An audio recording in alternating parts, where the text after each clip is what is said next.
Hello friends, welcome back to my channel Charu stitch creation. So friends, dhoti salwar बनाने के लिए यहाँ पर मैंने लिया है 2 मीटर 15 सेंटीमीटर फैब्रिक और इसका अर्ज है 42 इंच।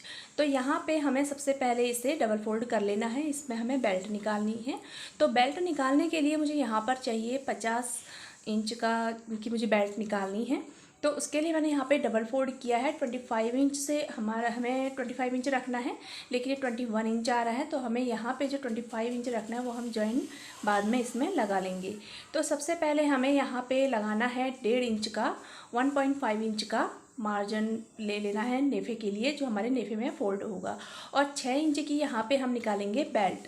तो यहाँ पे हमें 6 इंच की बेल्ट निकालनी है और उसमें प्लस हमें हाफ इंच फिर से करना है, जिससे कि हमारा 8 इंच की बेल्ट तैयार निकलेगी। नीचे की दबाव के लिए हमें हाफ इंच फिर से ऐड करना है। तो यहाँ पे इस तरह से हम इस पर मार्किंग कर लेते हैं और फिर इसे कटिंग कर लेंगे। और जो जॉइन है वो हम बाद में लगाएंगे, अभी पहले इसे कट कर लेंगे। और यहाँ पे बेल्ट कट हो चुकी है। अब हमें इस फैब्रिक को लेंथ वाइज फोल्ड करना है। तो यहाँ पे आप देख सकते हैं लेंथ वाइज हमने डबल फोल्ड किया है इसे इस तरह से। और अच्छी तरह से इसे बिछा लीजिए, अच्छी तरह से इसे सेट कर लें कपड़े को। जहाँ से भी टेढ़ा मेढ़ा हो रहा हो वहाँ पे अच्छी तरह से सेट कर लें कपड़े को। तो यहाँ पे कपड़े को सेट करने के बाद हमें इसे कॉर्नर शेप देना है, यानी कि हमें इसे ट्रायंगल शेप देना है। तो ट्रायंगल शेप देने के लिए मैंने यहाँ पर देख सकते हैं आप, एक तरफ से फैब्रिक उठाया और दूसरी साइड पे इस तरह से सेट कर लिया है। और एक साइड से आप देख सकते हैं थोड़ा फैब्रिक बचा हुआ है। तो यहाँ पे इस तरह से हमने इसका ट्रायंगल शेप बना लेना है। और जो साइड हमारी बची हुई है उसे भी हम सीधा कर लेंगे।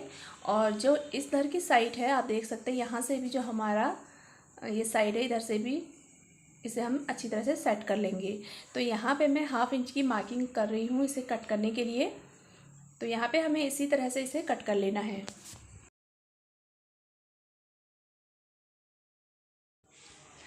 और अब हमें इधर की साइड भी कट कर लेना है। जो एक्स्ट्रा फैब्रिक बाहर की तरफ निकला हुआ है उसे भी हम कट कर लेंगे। और इसका एक पल्ला जुड़ा हुआ होगा तो उसे भी हम खोल लेते हैं। और यहाँ पे हमने इसे कट कर दिया है। तो फ्रेंड्स, यहाँ पे आप देख सकते हैं ये हमारा ट्रायंगल शेप इस तरह से बन चुका है। इसमें जो भी कपड़ा था हमने उसे कट कर लिया है। तो यहाँ पे हमारा जो जॉइंट है आप देख सकते हैं इधर की साइड पे है। तो इसे मैं अपनी तरफ कर लेती हूँ। तो यहाँ पे आप देख सकते हैं मैंने इसे अपनी तरफ कर लिया है।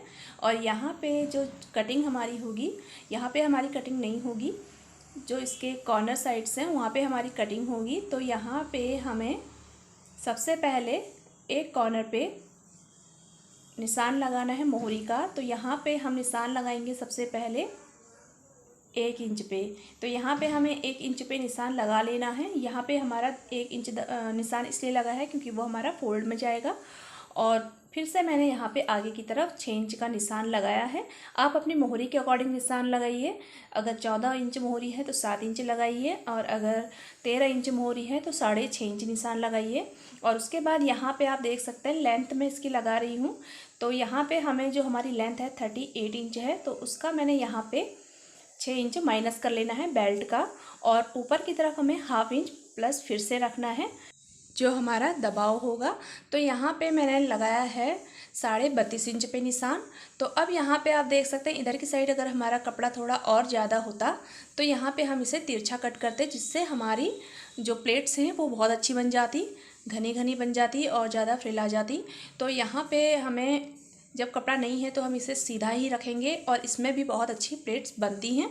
तो यहाँ पे मैंने इसे इस तरह से रख लिया है। अब हमें यहाँ पे निशान लगाना है आसन का। तो यहाँ पे आप देख सकते हैं 2.5 इंच पे मैं निशान लगा लूँगी।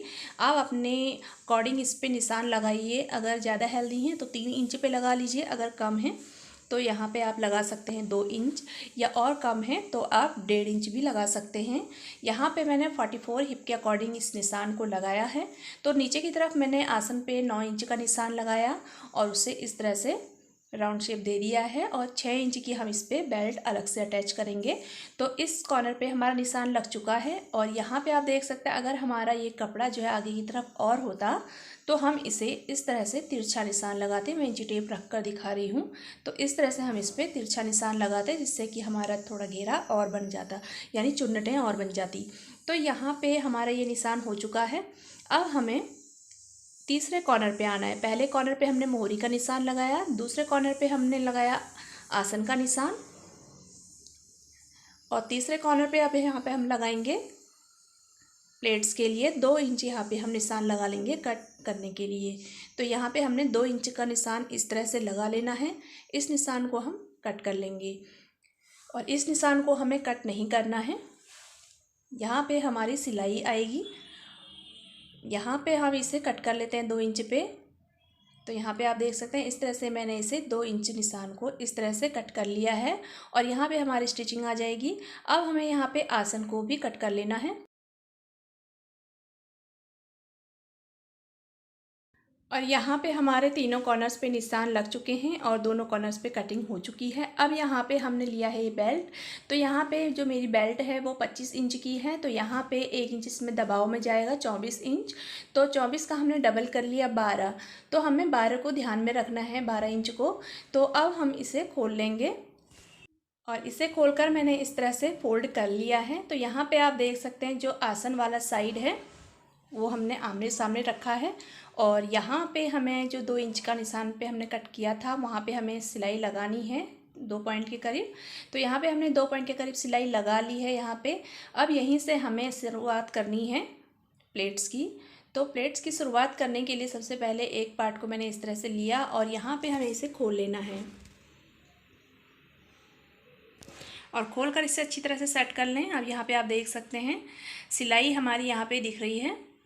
तो इस सिलाई को हमें सेंटर पे रखना है और यहाँ पे इसके एक साइड पे हमें इस तरह से प्लेट्स लगाते हुए जाना है। 1-1 इंच की मैंने यहाँ पे प्लेट्स डाली हैं।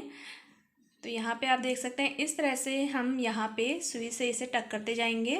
तो यहाँ पे जितनी भी प्लेट्स आप डालें तो उतनी ही प्लेट्स हमें दूसरी साइड पे भी डालनी होती है।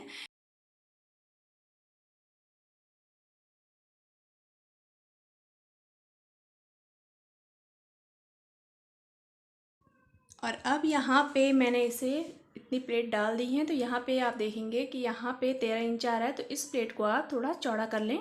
तो यहाँ पे मैंने थोड़ी से चौड़ा कर लिया। तो यहाँ पे ये 12.5 इंच की प्लेट मेरी जो है प्लेट्स का जो एरिया है ये 12.5 इंच का हो चुका है, 1/2 इंच दबाव के लिए।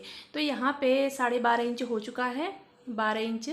तो अब यहाँ पे आप देख सकते हैं इधर की साइड पे भी हमें इसी तरह से निशान लगाने हैं, प्लेट्स लगानी है। तो यहाँ पे आप देख सकते हैं आपको प्लेट्स को इस तरह से उठाते हुए लगाना है और यहाँ पे इस तरह से उठाते हुए ही लगाना है क्योंकि इसी से आपकी प्लेट्स में फिनिशिंग आएगी। तो जो भी हमने प्लेट्स लगाई है उसे हमें इस तरह से लेते हुए लगाना है, दूसरी प्लेट्स के अकॉर्डिंग लगाना है और उतनी ही प्लेट्स लगानी है जितनी हमारी इधर की साइड है। तो यहाँ पे आप देख सकते हैं इस तरह से अच्छी तरह से इसे सेट करना है और जितने इंच की आपने प्लेट डाली है उतने ही इंच की प्लेट यहाँ पे हमें लगानी है। तो इसी तरह से हमें यहाँ पे प्लेट्स लगाते जाना है और यहाँ पे प्लेट्स में फिनिशिंग आनी बहुत ज़रूरी है क्योंकि ये धोती सलवार है। तो यहाँ पे साइड की प्लेट्स दिखाई देती हैं। तो इस प्लेट्स में हमें बहुत ही फिनिशिंग लानी होती है और बहुत ही सावधानी से आप यहाँ पे प्लेट्स लगाएं। सारी प्लेट्स को इस तरह से मिलाते हुए लगाएं जिससे कि आपकी प्लेट जो है बराबर में आए दोनों साइड की और अच्छी लेयर आए। तो यहाँ पे आप देख सकते हैं मैंने इस तरह से यहाँ पे प्लेट्स कंप्लीट कर ली हैं। ये भी हमारा 12.5 इंच आ रहा है। तो अब नीचे की तरफ हमने यहाँ पे इसे फोल्ड करा है। तो यहाँ पे आप देख सकते हैं नीचे की तरफ मैं निशान लगा रही हूँ 1 इंच का और 6 इंच मेरी मोहरी का। तो यहाँ पे हमने इस तरह से कट लगा लेना है। निशान लगाकर मैंने यहाँ पे इस तरह से कट लगा लिए हैं। अब हमें इसे आप इसे चाहे पहले फ़ोल्ड करें या फिर आप बाद में चाक की तरह भी फ़ोल्ड कर सकते हैं, पर मैंने यहाँ पे इसे पहले फ़ोल्ड कर लिया है। तो यहाँ पे आप देख सकते हैं इस तरह से हमें इसे लेना है पहले और इस तरह से यहाँ पे सिलाई लगानी है और फिर दूसरी साइड पे भी सिलाई लगा लेनी है और यहाँ पे सिलाई लगाने के बाद हमें फिर से इसे सिलना है इसकी मोहरी को। हमें इसके आसन वाला साइड भी स्टिच कर लेना है इस तरह से। यहाँ पे आप देख सकते हैं दोनों एक कपड़े के ऊपर मैंने दूसरा कपड़ा रख लिया है और उसके बाद दोनों ही आसनों को मैंने यहाँ पे स्टिच कर लिया है। तो यहाँ पे आसन स्टिच हो चुका है और यहाँ पे आप देख सकते हैं इस तरह से दूसरे साइड का आसन भी स्टिच हो चुका है। अब हमें यहाँ पे निशान जो मैंने लगाया था इसका, यहाँ पे भी स्टिच हो चुका है। आप देख सकते हैं जो कॉर्नर साइड है वहाँ पे भी मैंने इस तरह से सिलाई लगा ली है। आप बाद में भी सिलाई लगा सकते हैं, मैंने यहाँ पे पहले ही सिलाई लगा ली है। तो अब इस तरह से सिलाई लगाने के बाद अब इसे हम फिर से अच्छी तरह से सेट कर लेंगे। और अच्छी तरह से इसे सेट करने के बाद यहाँ पे हमें निशान लगाना है मोहरी का। तो जो हमारी मोहरी है 6 इंच 6.5 इंच, आपको जितनी भी मोहरी चाहिए उतना आप यहाँ पे निशान लगा लें और उसके बाद यहाँ पे सीधे सीधे 1/2 इंच पे सिलाई लगाते जाएं। और जो यहाँ वाला साइड है 6 इंच पे जो मैंने निशान लगाया है वो वाला साइड है, वहाँ पे आप 1-2 सिलाई एक्स्ट्रा लगा लें, यानी कि वहाँ पे पक्की सिलाई आप लगा लें मजबूत करके। तो यहाँ पे हमने सिलाई लगा ली है और इस तरह से हमारा ये जो नीचे का फैब्रिक है इस तरह से बन चुका है। अब हमें यहाँ पे इस पर बेल्ट अटैच करनी है। तो हमें बेल्ट किस तरह से अटैच करनी है ये हम जान लेते हैं। तो हमारा जो नेफ़ा है, हमने इसके नेफ़े को स्टिच कर लिया है। अभी इलास्टिक इसमें डाला नहीं है, इलास्टिक के लिए इसमें हमने इतनी जगह छोड़ी है डालने के लिए। तो यहाँ पे हम इलास्टिक डालेंगे। तो इलास्टिक मैंने यहाँ पे कट करी है कमर के अकॉर्डिंग। तो यहाँ पे आप देख सकते हैं इस तरह से मैंने इसे फोल्ड कर लिया है। पहले जो हमारा फ्रंट साइड है उसे मैंने, और बैक साइड और फ्रंट साइड को इस तरह से मैंने फोल्ड किया है। फिर से हम इसे एक बार फोल्ड और करेंगे। बैक साइड के लिए मैंने यहाँ पे कट लगा लिया है, तो फिर से हमें फोल्ड कर लेना है और इधर की साइड पे भी कट लगा लेना है। तो यहाँ पे जो बीच का आप देख सकते हैं जो कट है, ये वाला कट हमारा साइड पे जाता है। तो साइड में हमारा ये जो कट जाएगा तो उसके अकॉर्डिंग हमें यहाँ पे ठीक इसी के ऊपर हमें जो हमारे किनारे वाली सिलाई थी, यहाँ पे आप देख सकते हैं जो 2 इंच हमने कट करके सिलाई लगाई थी और जिसके किनारे हमने प्लेट्स डाली हैं वो साइड जुड़ेगी। तो इस तरह से हमें इसे जोड़ना है। और अगर यहाँ पे थोड़ा ये वाला जो फैब्रिक है प्लेट्स वाला अगर हमारा थोड़ा ज़्यादा हो जाता है तो उसे हमें चुन्नटों में कवर कर लेना है। चुन्नटों को खोल के एक चुन्नट पे आगे की तरफ बढ़ा लें। तो यहाँ पे हमारी जो बेल्ट है वो जुड़ चुकी है और इलास्टिक के लिए जो जगह छोड़ी थी वहाँ से मैंने यहाँ पे इलास्टिक डालनी शुरू कर दी है। तो यहाँ पे आप देख सकते हैं इस तरह से हमें इलास्टिक डाल लेनी है। और उसके बाद दोनों ही साइड को पिन से इस तरह से पिन अप कर लें और फिर इलास्टिक को अच्छी तरह से सेट करें। इस तरह से खींचते हुए अच्छी तरह से सेट कर लें और सेट करने के बाद यहाँ पे दोनों ही साइड्स को इस तरह से स्टिच कर लें यहाँ पे। और स्टिच करने के बाद इसकी जो हमने सिलाई छोड़ी थी जिस तरफ को, तो वहाँ पे हम सिलाई लगा लेंगे। तो यहाँ पे आप इसे इस तरह से स्टिच कर लें। तो फ्रेंड्स यहाँ पे आप देख सकते हैं हमारी इलास्टिक अटैच हो चुकी है और सेंटर पे भी यहाँ पे सिलाई लग चुकी है। और यहाँ पे आप देख सकते हैं जो इसके किनारे का साइड है वो भी हमारा बिल्कुल फिट बैठा हुआ है। तो इस तरह से यहाँ पे आप देख सकते हैं दोनों साइड हमारे जो प्लेट्स हैं वो बिल्कुल फिट बैठी हुई हैं। और यहाँ पे इस तरह से हमारा ये सलवार, धोती सलवार जो है बनके तैयार है।